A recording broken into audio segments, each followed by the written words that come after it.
O Parque Alberto Sampaio está situado na área central de Campos dos Goytacazes, município localizado na região norte do estado do Rio de Janeiro. O município está situado às margens do Rio Paraíba do Sul, próximo à sua foz, e teve sua formação em uma planície aluvial em meio a inúmeras lagoas e sujeita a sucessivas enchentes. A lagoa de maior importância da área era a Lagoa do Furtado, também chamada de Lagoa do Osório. Esta já era identificada em mapas de quando Campos dos Goytacazes ainda era a Vila São Salvador. A imagem mostra o Rio Paraíba do Sul, a Lagoa do Furtado ao centro e a Lagoa do Curtume à esquerda. A Vila de São Salvador foi elevada à cidade em 1835. Nos primeiros anos como cidade, esta tinha como maior problema o saneamento. Devido ao crescimento urbano da época e à falta de rede de esgotos, os dejetos eram depositados pelos escravos às margens do rio e nas inúmeras lagoas existentes na região, causando a manifestação de diversas doenças que em muitos casos tornavam-se calamidade pública. A Lagoa do Furtado passou a ser não só um empecilho ao crescimento da cidade, como também um infortúnio elemento que causava doenças e maus odores. Com isso, uma das medidas da Câmara em 1842 era que se fizesse o despejo de lixo sólido e terra na lagoa, no intuito de aterrá-la. Devido à precariedade da cidade, o governo provincial enviou a Campos o engenheiro militar, major do Corpo Imperial de Engenheiros, Henrique Luiz Niemeyer Bellegarde, responsável por alargamentos e pavimentações de vias, facilitando a circulação e o escoamento de mercadorias e a construção parcial de um dique para conter as inundações provenientes do Rio Paraíba do Sul. Bellegarde foi também o responsável pelo primeiro registro cartográfico da cidade em 1837. Nele, pode-se notar a presença da Lagoa do Furtado ao centro da carta. Segundo o militar, Campos era uma cidade opulenta, coberta de pantanais e atoleiros, capazes de sorver carros inteiros e que se estende desde o rio Ururaí até junto da praça municipal da cidade.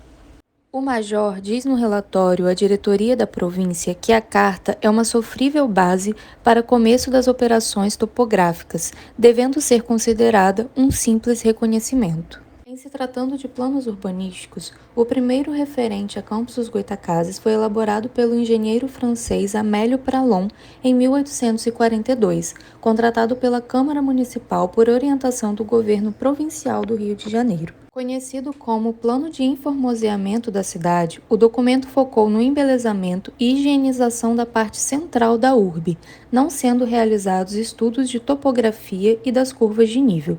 O engenheiro demarcou traçados clássicos e retilíneos do tipo tabuleiro de xadrez, inspirado nos modelos urbanos neoclássicos e renascentistas europeus. O projeto contava com calçamento de ruas centrais, aterro, drenagem de lagoas e pântanos e recuperação de estradas e pontes. Assim, o engenheiro foi geometricamente desenhando as ruas, os quarteirões e praças.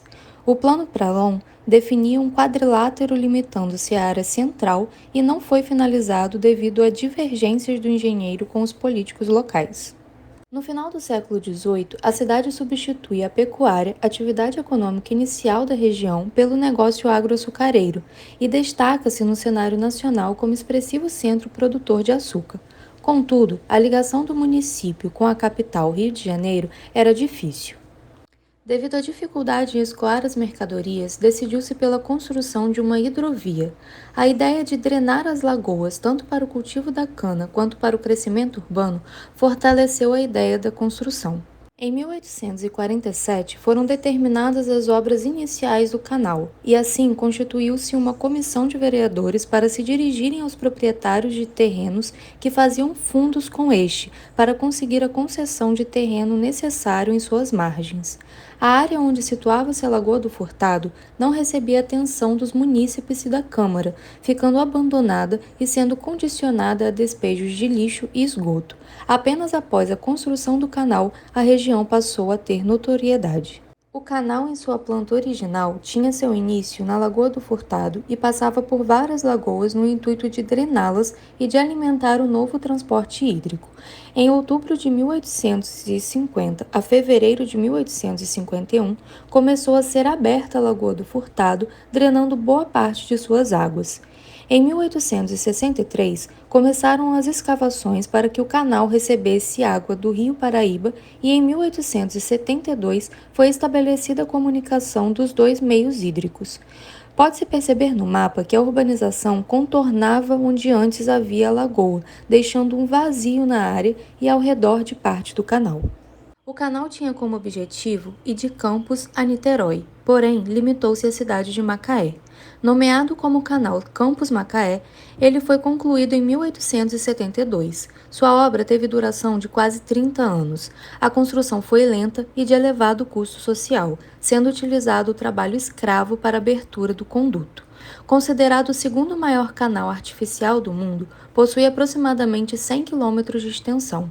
O canal foi a primeira grande mudança espacial da cidade, com transformações na sociedade. Apesar da importância da construção do canal para a cidade, incluindo sua função de transporte e escoamento de produtos, ele teve um curto período de funcionamento. Em 1874, foi inaugurada a estrada de ferro que ia de Campos a Macaé, sendo segura, mais ágil e, a princípio, mais barata. O canal perdeu então sua funcionalidade 2 anos após o término de sua construção, começando a ficar assoreado. Já em 1857 se falava da ligação por linha férrea, mostrando que antes mesmo da construção da obra do canal, este já concorria com a estrada de ferro e em 1882 o governo provincial julgou desnecessária a navegação fluvial. Em 1902, o campista Francisco Saturnino de Brito, engenheiro sanitarista, foi contratado pela Câmara Municipal de Campos para desenvolver um plano de saneamento e embelezamento urbano da cidade. O plano dispunha de um conjunto de medidas como o esvaziamento de águas estagnadas, drenagem de águas subterrâneas para secagem de pântanos, coleta das águas pluviais, diversas orientações. No projeto, o engenheiro introduziu o canal Campos-Macaé como elemento de referência do desenho urbano. Junto a isso, ele projetou um parque de eucaliptos às margens do canal, em uma parte da planta de melhorias para a cidade. O município, contudo, parecia resistir à aplicação do projeto e até mesmo querer impedi-lo.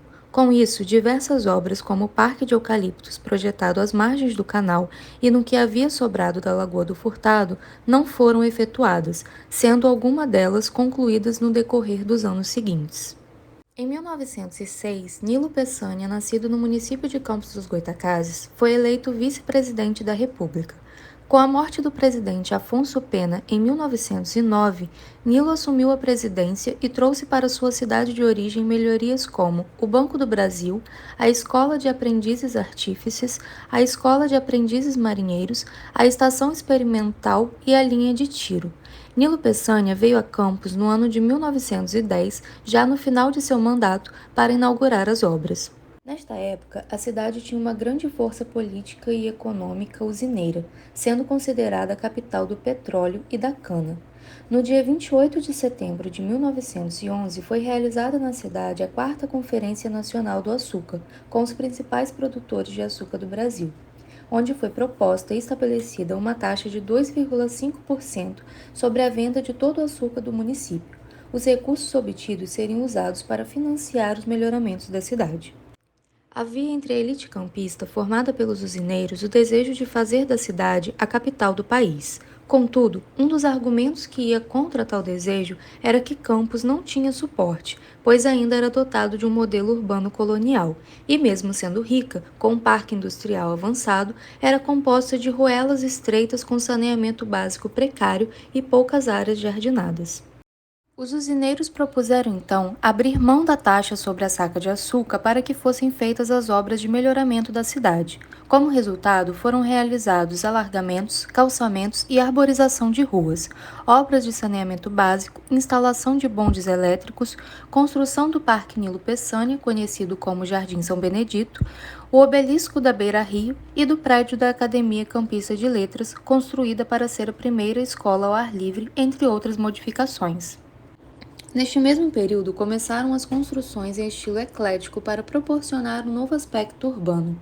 Entre inúmeras reformas, construções e melhoramentos iniciados no governo de Oliveira Botelho como governador e otimizados na administração do prefeito da cidade Luiz Sobral, Chama a atenção o fato de que nenhuma obra foi proposta para o entorno do canal Campos Macaé, onde restavam resquícios da Lagoa do Furtado, onde ocorriam diversas inundações.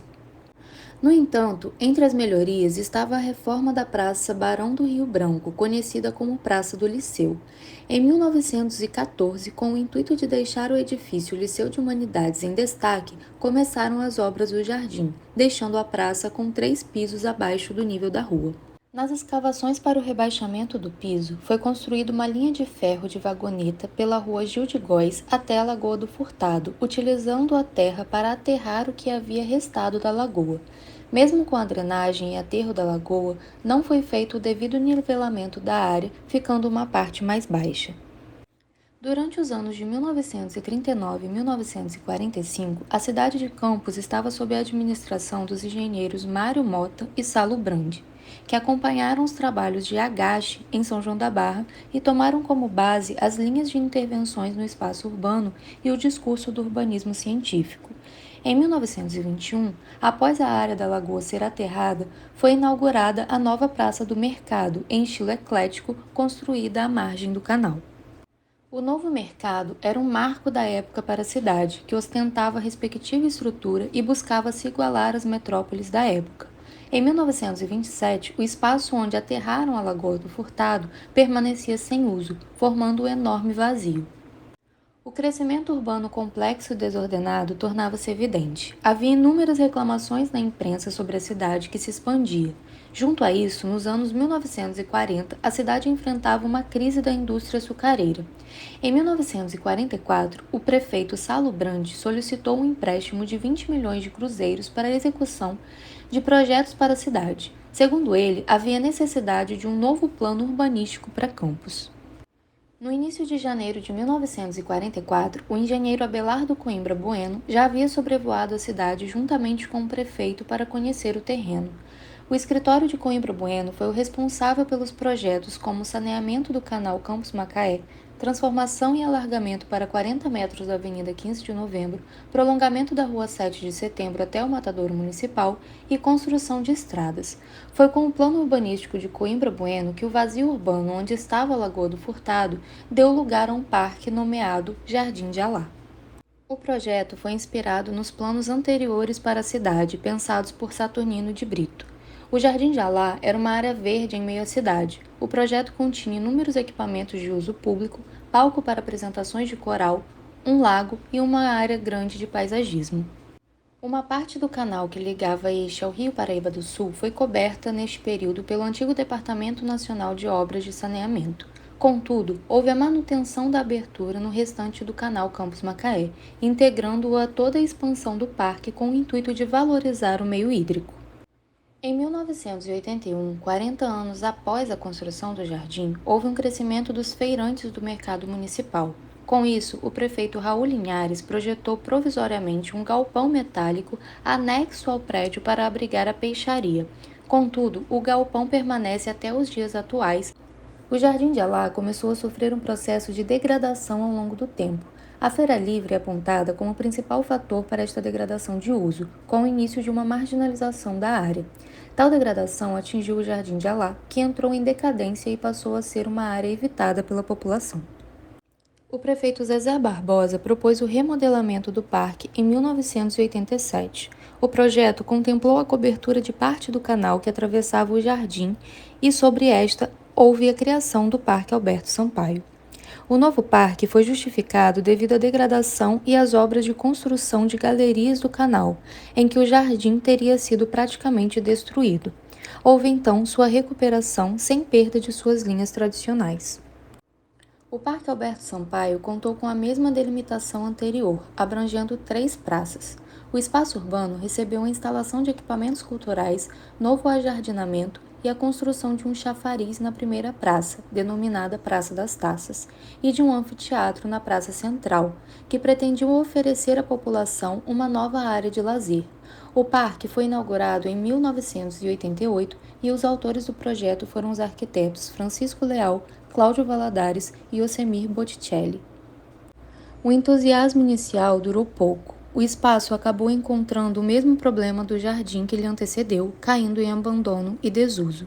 Próximo ao mercado municipal e com problemas devido à dificuldade de limpeza do canal que agora passa sob o parque, transformou-se em uma área marginalizada no centro da cidade, com a constante presença de moradores em situação de rua, usuários de drogas e grande quantidade de ratos e baratas vindas da parte do canal que está abaixo dele.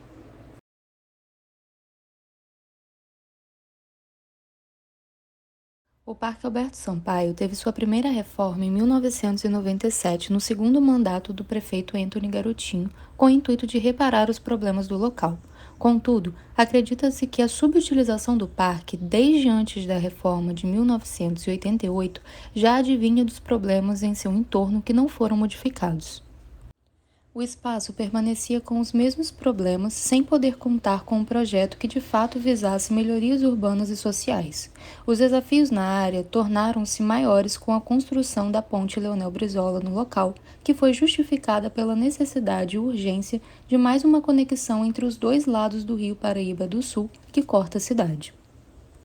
Nesse âmbito, cabe explicar que o subdistrito de Guarulhos está localizado na margem esquerda do rio e sempre foi uma parte da cidade mais segregada, sendo considerada como perímetro urbano de Campos dos Goytacazes apenas após o Plano Urbanístico de 1902 do engenheiro Saturnino de Brito.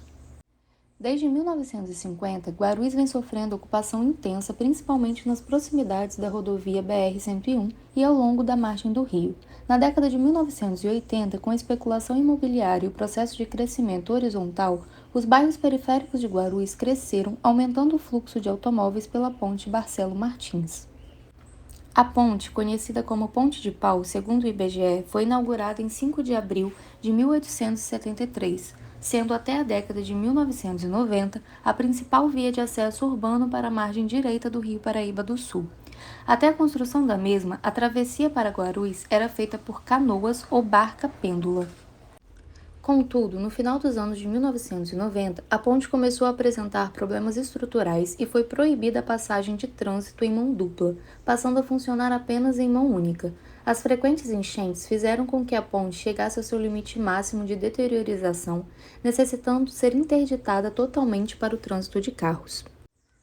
A partir do fechamento da ponte, Guarulhos passou por um processo de declínio e estagnação em sua economia.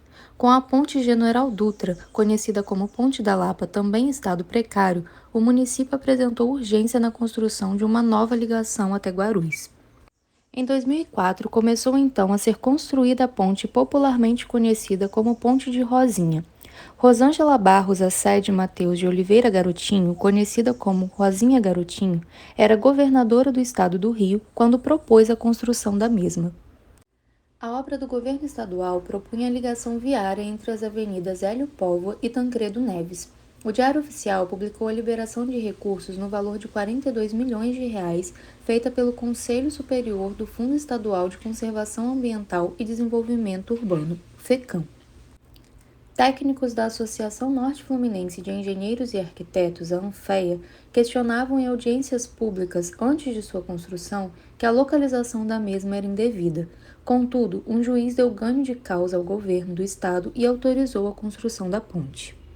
No início do ano de 2007, as intensas chuvas e enchentes se repetiram e fizeram com que a Ponte General Dutra, via principal de acesso entre as margens direita e esquerda do Rio Paraíba do Sul, pela qual passava todo o trânsito pesado da rodovia BR-101, não suportasse a vazão do rio e tivesse seus pilares destruídos.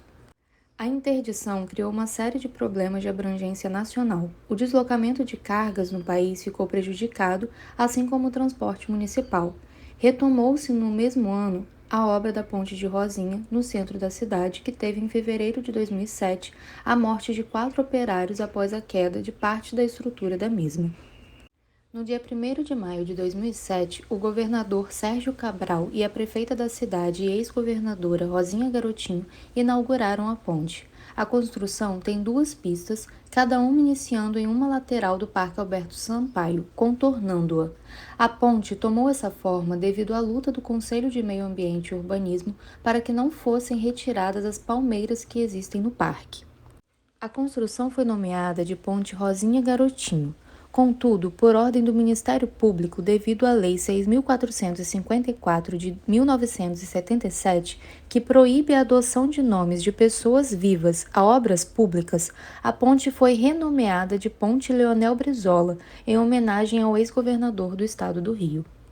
O viaduto que contorna a área do parque coincide com o início da praça, fazendo com que o tráfego de pessoas seja dificultado e perigoso por conta da passagem de veículos. Além disso, a ponte ainda impossibilita a visualização do parque, fazendo com que a sensação de insegurança de quem está dentro seja maior. A ponte desce no ponto mais baixo da área, onde antes existia a Lagoa do Furtado. Em sua construção não houve nenhum nivelamento. O local, que já era historicamente alvo de alagamentos, tornou-se caótico após esta obra. Em chuvas mais fortes, o espaço alaga, impedindo a passagem.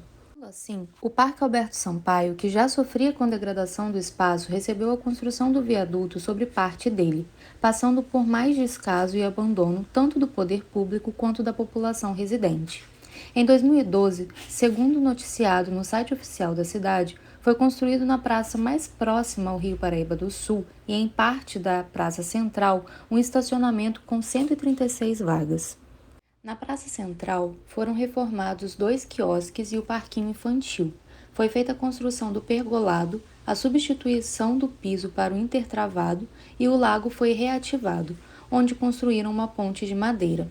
Em parte da arena foi construída uma pista de skate.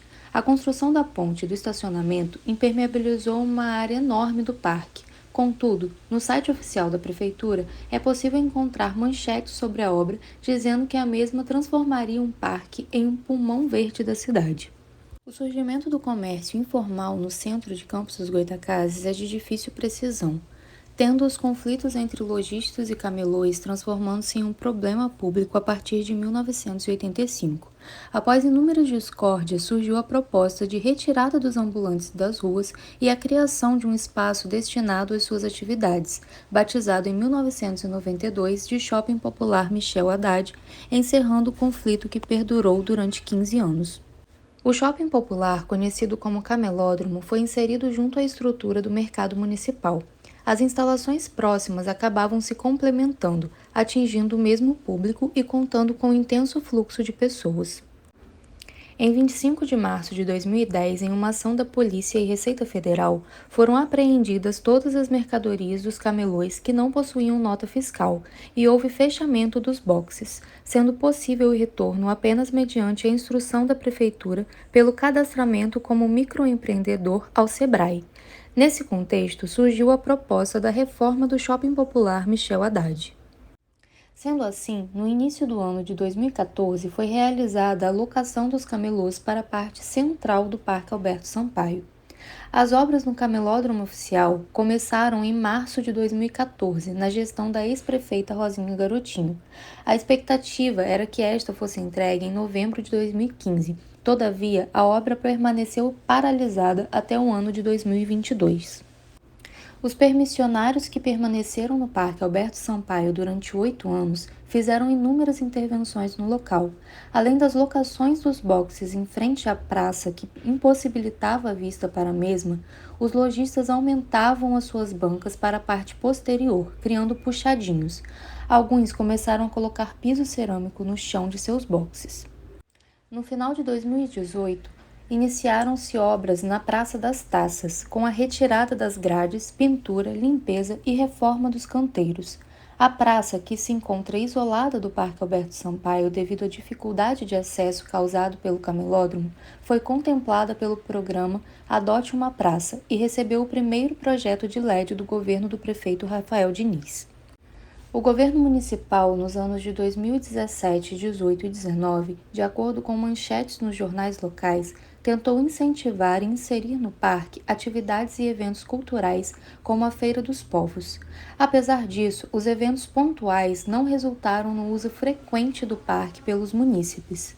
Devido às intervenções citadas, em conjunto com os problemas existentes no entorno, o que restou da área de lazer do parque, enclausurado pela Ponte Leonel Brizola e pelo Shopping Michel Haddad, encontrava-se abandonado na maior parte do tempo. No dia 10 de dezembro de 2022, o então prefeito Vladimir Garotinho inaugurou o novo shopping popular Michel Haddad, mesmo após inúmeras críticas e resistência ao projeto, devido à sua construção invisibilizar o mercado municipal, que é patrimônio histórico da cidade. De acordo com o site oficial do município, o término das construções só foram possíveis devido aos recursos liberados pela deputada federal Clarissa Garotinho, irmã do atual prefeito. Os permissionários foram, assim, retirados das instalações que ocupam o Parque Alberto Sampaio. Apesar da saída, o parque permanece com o galpão das instalações e em pleno abandono. O uso dado ao parque atualmente pela população é de estacionamento. O parque foi alterado ao decorrer do tempo sem nenhuma consciência para com a população. Pode-se perceber atualmente que o parque, junto com a ponte e o canal Campos Macaé, divide o centro urbano em duas áreas distintas, fazendo barreira entre o centro histórico e um dos bairros mais elitizados da cidade, a Avenida Pelinca. Acredita-se que é necessário intervir no local de modo a potencializar a integração, o lazer, a cultura, o esporte e o convívio em uma região central da cidade. O diagnóstico da área, o estudo dos usos e apropriações por grupos sociais que nela ocorrem e a opinião pública acerca do espaço e das possíveis alterações cabíveis ao local podem contribuir para a tomada de decisões. Contudo, o poder público local, até o atual momento, não se pronunciou sobre quais medidas ou projetos serão efetuados no local. Enquanto isso, cabe ao espaço público o descaso. A trocado capacauste duple elasti feliferofuga story, loco alubrimendi multiple organi periodiplasti, rapa recipro rusti saga simplita na vela vera viva unívora, cidade.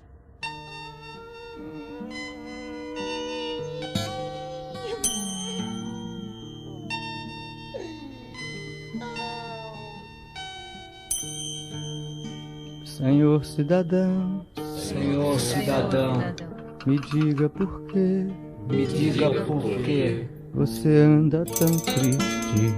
tão triste. Não pode ter nenhum amigo Senhor cidadão, na briga eterna do teu mundo. Senhor cidadão, Tem que ferir ou ser ferido. Senhor cidadão, Ô cidadão, que vida amarga. que vida amarga. Senhor cidadão, eu quero saber, eu quero saber Com quantos quilos de medo, com quantos quilos de medo se faz uma tradição. Ó Senhor cidadão, eu quero saber, eu quero saber com quantas mortes no peito, com quantas mortes no peito se faz a seriedade. Senhor cidadão, Senhor cidadão, eu e você eu e você, temos coisas até parecidas. parecidas. Por exemplo, nossos dentes Senhor cidadão, da mesma cor, do mesmo barro. Senhor cidadão, Enquanto os meus guardam sorrisos, Senhor cidadão, os teus não sabem se não morder. que vida Senhor cidadão, eu quero saber, eu quero saber com quantos quilos de medo, com quantos quilos de medo se faz uma tradição. Ó Senhor cidadão, eu quero saber, eu quero saber se a tesoura no cabelo, se a tesoura no cabelo também corta a crueldade. Senhor cidadão, Senhor cidadão, Me diga por quê. Me diga por quê. Me diga por quê. Me diga por quê. Me diga por quê. Me diga por quê. Me diga por quê. Me diga por quê. Me diga por quê. Me diga por quê. Me diga por quê.